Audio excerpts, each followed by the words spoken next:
Bom, então na prática, pessoal, como é que a gente então vai resolver esse problema, tá? Bom, primeira coisa é a gente fazer a derivada parcial, né, com relação ao bias, ou seja, a gente vai tentar resolver agora a equação 6, tá? Vocês vão ver aqui que as derivadas também são, de certa forma, simples. Então, de novo, né, aqui eu tenho a equação primal do meu problema, né, que eu vou igualar a zero, tá? Então, vamos lá. Que nada mais é do que a equação 4, essa que a gente mudou, tudo bem? Então, a gente tem que derivar essa equação aqui, né, em relação ao θ, que é o nosso bias, tá? Então, basicamente, o que vai acontecer, tá? A gente vai...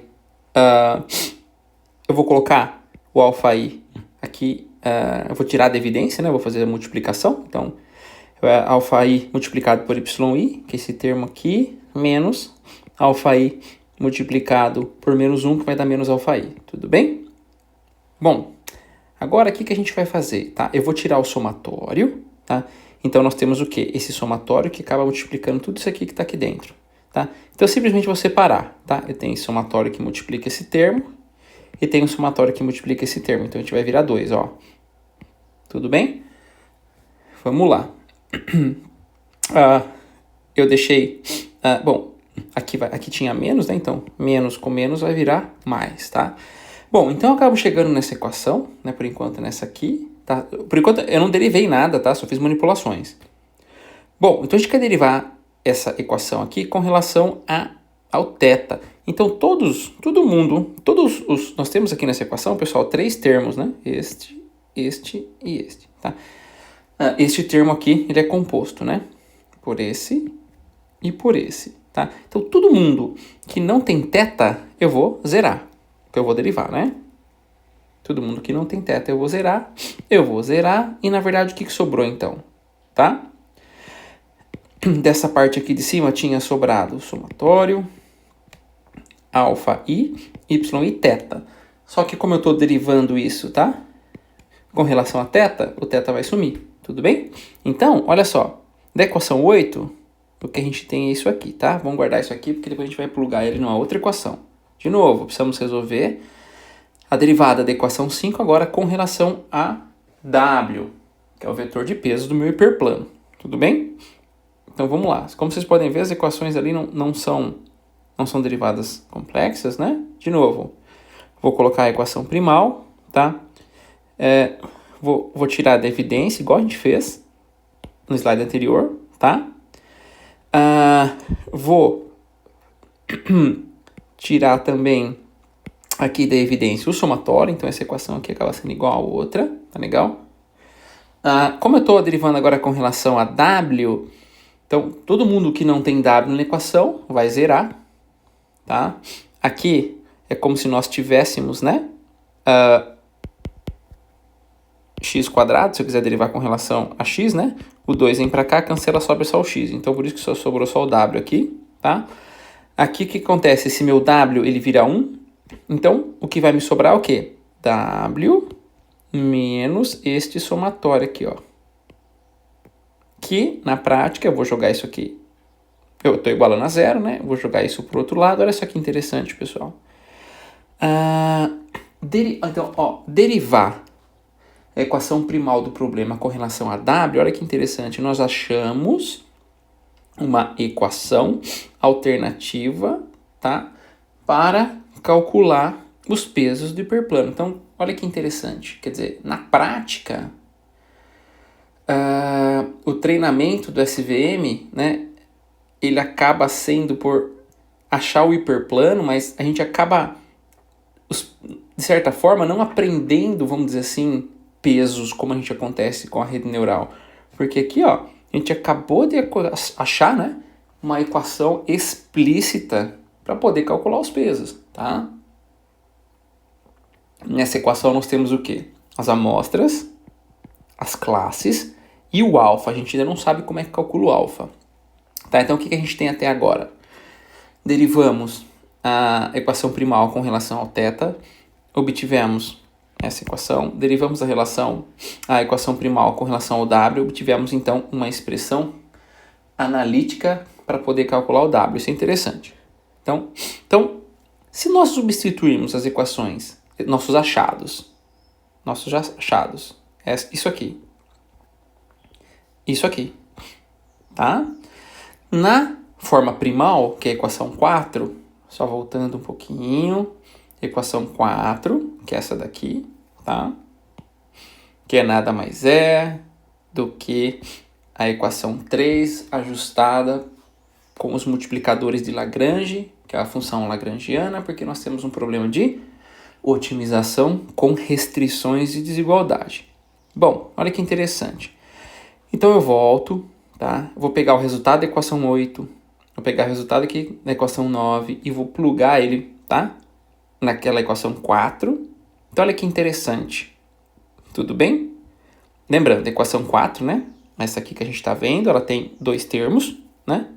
O termo 1, que diz respeito à margem, o tamanho da margem, que é aqui, né? 1 sobre 2 eu quero maximizar, que é a mesma coisa, né? Perdão, quero minimizar, que é a mesma coisa que maximizar a margem, né? E o termo 2, que contempla, né, as restrições do problema para toda a amostra do conjunto de treinamento. Eu tenho M amostras, tá legal? Então, o que a gente vai fazer, tá? Bom, primeiro, vamos lá. Vamos desenvolver o primeiro termo dessa equação aqui, tá? Porque, na verdade, é o seguinte, depois que a gente substituir as equações 8 e 9 na primal, eu vou ter a forma dual, mas é o que a gente vai fazer agora. Por enquanto, o que a gente vai fazer antes disso, tá? Perdão. A gente vai desenvolver o primeiro termo. O que é desenvolver o primeiro termo? Vamos só fazer algumas manipulações, tá? Para depois fazer a substituição. Então, eu sei que meio de ao quadrado da magnitude, tá? Eu posso representar como sendo meio de W transposto W. É que a gente está trabalhando com vetores, né? W transposto W, se fosse um escalar, seria W ao quadrado, tá? Que vai ser igual a quem? A meio vezes quem? Lembra que a gente achou o W aqui na equação 9? Eu vou trocar o W por esse valor aqui, ó. Tudo bem? Essa somatória. Então, olha só, o W. Então, eu vou ter, isso é um W, ó, tá vendo o transposto? Tá?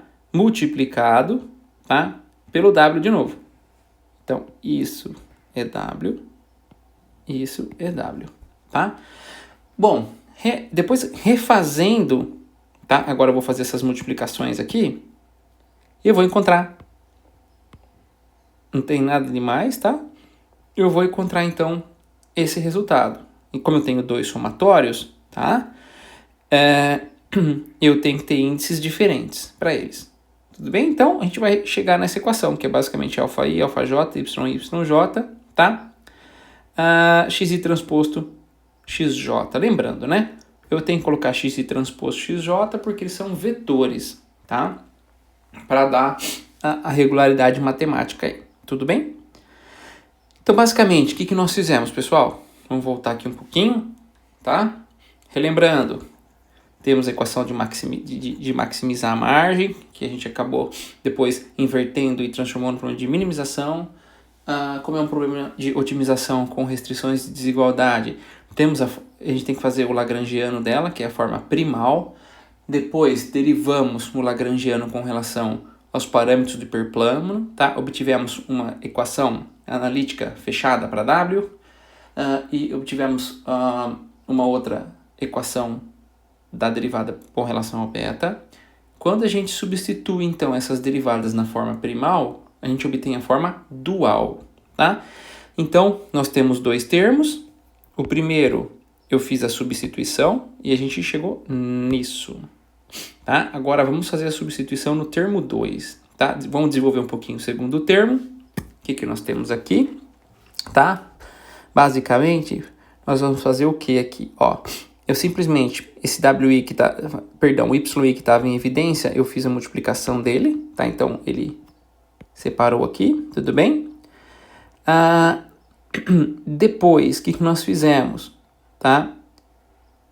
O alfa aí estava em evidência, eu fiz a multiplicação dele pelos termos também. Então, nós obtivemos 3 termos, tá?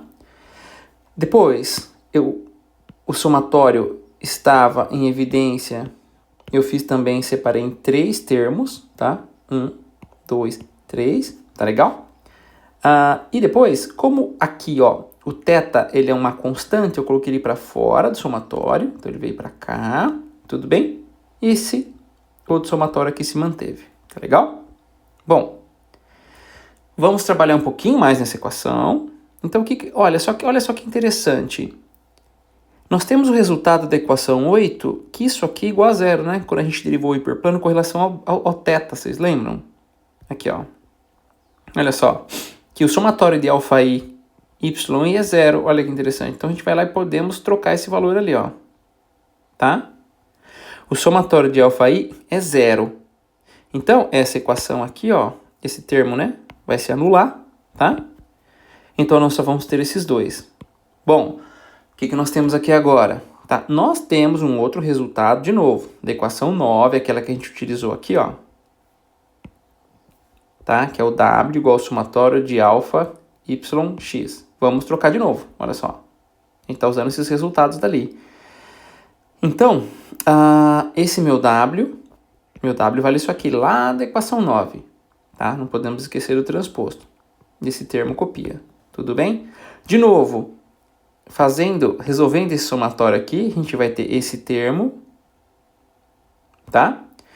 Que é, na verdade, esse termo é, na verdade, a mesma coisa, né? Que esse aqui, tá? Tirando a questão que eu não tenho meio, né? E somo o último termo.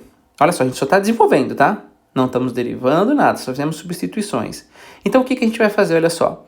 Eu vou substituir a equação 10, tá?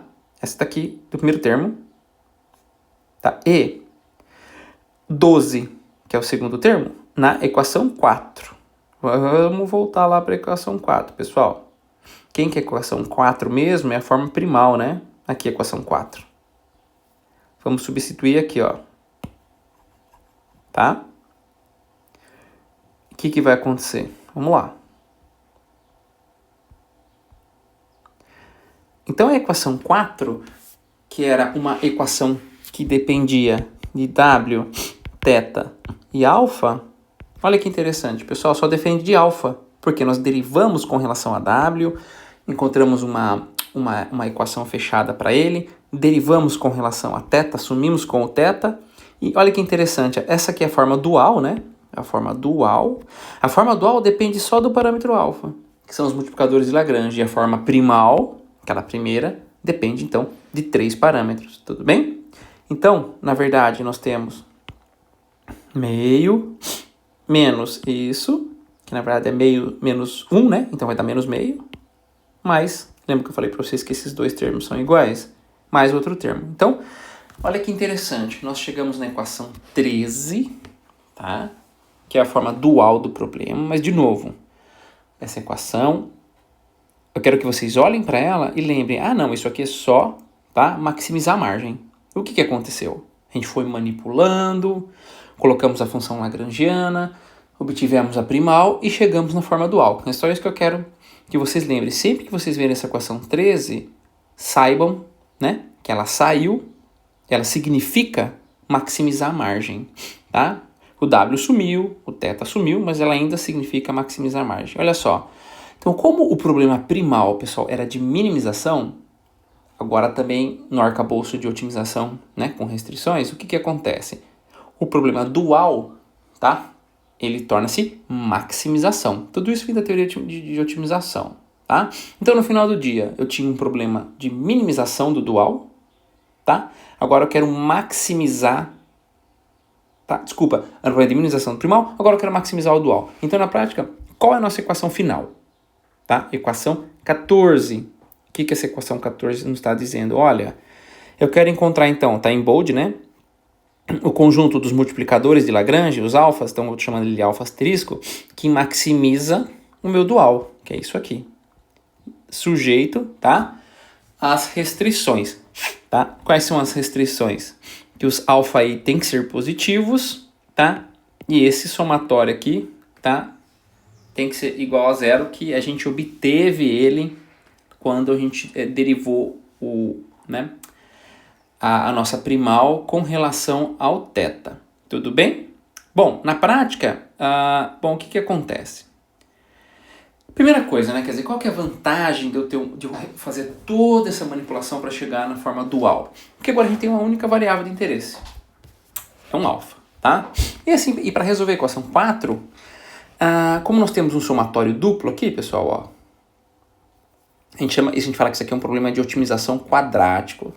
Então agora para resolver isso, eu posso utilizar qualquer técnica de otimização quadrática. A gente chama de solver, né?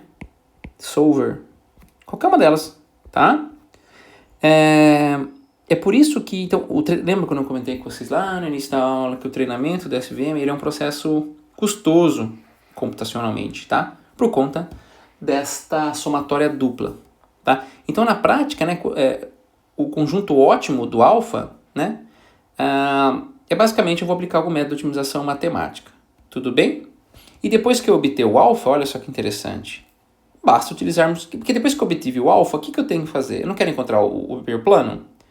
Lembra que a gente tinha obtido uma equação fechada para o hiperplano, quando a gente derivou o primal com relação a W? É isso aqui, né? Ó. Vamos lá, deixa eu dar uma limpada aqui. Olha só, a gente achou uma equação para W, tá? É isso aqui. Bom, depois que eu obtiver, então, o conjunto alfa estrela, que é maximizar o dual, eu vou lá, coloco ele aqui e consigo calcular o meu hiperplano, tá? Lembra que eu falei para vocês, né? Somente os valores alfa diferentes de zero que vão ser utilizados para calcular os hiperplanos, né? Que são os vetores de suporte. Tá? Bom, vamos lá. Bom, a gente encontrou o W. Só que ainda falta, pessoal, calcular o θ, tá? E para achar o θ, tá? A gente precisa utilizar dessas equações de KKT, que são condições necessárias para a gente poder resolver o problema, tá? Eu não vou entrar em detalhes nessa questão dessas condições de KKT, que daí já é uma outra área, tá? Mas essas condições de KKT vieram por conta do quê? De novo, tinha um problema de otimização com restrições e desigualdade. Então, isso nos forçou a usar o quê? O Lagrange e utilizar também do conceito de KKT, tá? Das condições, tá? Bom, de novo, né? Quer dizer, as condições são dadas por essas restrições, tá? Equação 15, porque nada mais é, a gente plugou o alfa naquelas nossas restrições, esse conjunto de restrições a gente já conhecia, né? Aqui agora eu já tenho o W otimizado, que é o W encontrado já por meio do alfa, tudo bem? Bom, vamos lá. Então o que acontece, né? Vamos lá. Essa situação aqui, ó, tá? Ela ocorre somente com as amostras que se encontram sob os hiperplanos. Lembram? O que nós tínhamos, tá? Deixa eu voltar um pouquinho, tá? Só lembrando um pouquinho, quer dizer, olha só, quem que é esse hiperplano aqui, ó, que vai balizar a margem, tá? É quando o W transpor x mais θ menos 1 é igual a 0, ou W transpor x mais θ igual a 1, e aqui é quando o W transpor x mais θ igual a menos 1, que é esse outro hiperplano aqui que a gente vai balizar para achar a margem, tá? Vamos voltar lá então, só para a gente lembrar aquele gráfico, aquele desenho, tá? Bom, então o que acontece, né? O alfa aí, pessoal, ele pode ser não nulo sobre os elementos de x que se encontram nesse hiperplano, tá? Ou seja, o que eu quero dizer? Eu quero dizer que não importa quem está além da margem para mim no momento, tá? Porque olha só, de novo, quem está fora da margem, tá? Quem que são esses elementos fora da margem? Todo mundo que é W transpor x mais θ maior do que 1, ou seja, ele não está na margem, ou seja, todo esse pessoal aqui, ó. Esse não, porque está na margem, tá? E todo mundo que é W transposto x mais θ menor do que menos 1, tá? Aqui, o que vai acontecer que é maior do que 1? O que vai acontecer, tá? Esses elementos, eles não são utilizados para o cálculo desse hiperplano, e esses elementos aqui não são utilizados para o cálculo desse hiperplano. Então, quer dizer, então, que para essa amostra, essa aqui é a amostra x3, vai? O alfa 3 dela pode ser igual a zero, que ela não vai influenciar, tá? Que é o multiplicador Lagrange, porque ele vai anular, não tem importância. O que me importa, nesse exemplo nosso, essa amostra para a classe azul e essa para a classe vermelha. Esses que são chamados vetores de suporte. Tudo bem? Faz sentido? Quer dizer, porque eles são utilizados no cálculo de hiperplano, tá? Bom, então, aí o que acontece? Para esses elementos, aqueles dois que estão em cima daqueles hiperplanos H1 e H2, eles são não nulos, tá? A gente dá o nome de vetores de suporte. Quem que são eles? São as amostras, então, mais importantes do conjunto de treinamento, porque elas estão mais próximas, isso é importante, né? Elas estão mais próximas do meu hiperplano separador. Tudo bem? Então, somente elas vão ser utilizadas para o cálculo de H, perdão. Falta então, pessoal, então nós encontramos o W, falta a gente encontrar agora o θ, tá? Bom, a gente sabe, né, que para as amostras que estão nessas margens, o que acontece, né? São as amostras para os quais o hiperplano, né, ou ele é igual a 1, né, ou ele é igual a menos 1. É que a gente tinha juntado essas condições aqui em uma equação só, lá atrás. Bom, tá? Então, o que acontece? Se eu tirar o y do isolado, né, e fazer essa multiplicação, eu vou obter essa equação, tá? E aí eu consigo isolar o θ, certo, pessoal? Então, essa aqui, ó, é a equação do θ. Tudo bem? Bom, então o que acontece? Mas como é que eu calculo o θ, tá? O θ ótimo, vamos dizer assim, que é o θ asterisco meu, tá? Então, como é que eu calculo ele, tá? Ele basicamente vai ser o quê, tá? Vai ser... Ele vai percorrer todas as amostras, todos os elementos que são vetores de suporte, tá? Olha só, xi pertence a S é o conjunto dos vetores de suporte, né? Que eles estão contidos no conjunto de treinamento. E vai basicamente fazer... ele, na prática, ele vai... O que a gente fez aqui, ó? Eu separei isso aqui, tá? Por isso que acabou dando essa parte aqui, tá? E na prática, para cada... Olha só que interessante. Para cada elemento xi, que é um vetor de suporte, ele vai fazer o cálculo do θ e depois vai calcular a média desses valores. Ficou claro? O que acontece? Né? Se eu tenho, sei lá, 10 vetores de suporte para todas as duas classes, né? Nesse nosso exemplo aqui, ó, o que ele vai fazer? Só voltando sempre ao nosso gráfico, tá? O que ele vai fazer aqui, ó? Como é que ele vai calcular o θ, tá? Aqui nesse nosso exemplo, só tem dois vetores de suporte, tá certo? Essa amostra e essa amostra. Isso aqui, sei lá, é um x1, isso aqui é um x11, tá? Ele vai, então, para x1 e x11, e ele vai calcular essa equação aqui, ó. Tá? Para x1, vai calcular, vai dar um valor, vai dar um escalar, tá? Aqui tem um transposto, né?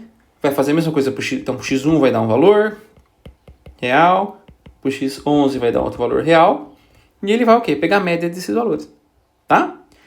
Então, a gente ainda pode reescrever essa equação aqui se a gente quiser, com o W. Lembra que a gente tinha encontrado uma equação fechada por W, derivando o primal com relação a W? Eu posso ainda substituir, tá? Então, essa parte aqui, ó, vai ser o W.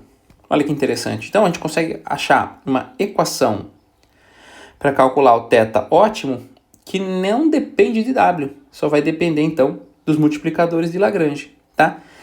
E no final do dia, pessoal, como é que eu faço a classificação da CVM, tá? Bom, o que a gente precisa?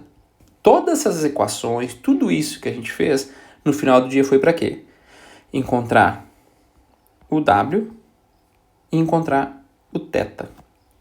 Então, suponha que a gente tenha encontrado isso. Quando chegar uma amostra, x qualquer, o que eu faço? Calculo W transposto x, calculo θ, que na verdade é isso aqui, né? O W vai depender, tá? Do alfa. E tudo isso aqui, pessoal, o que vai me dar isso aqui?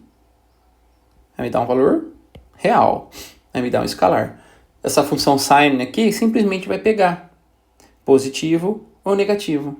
Olha que interessante.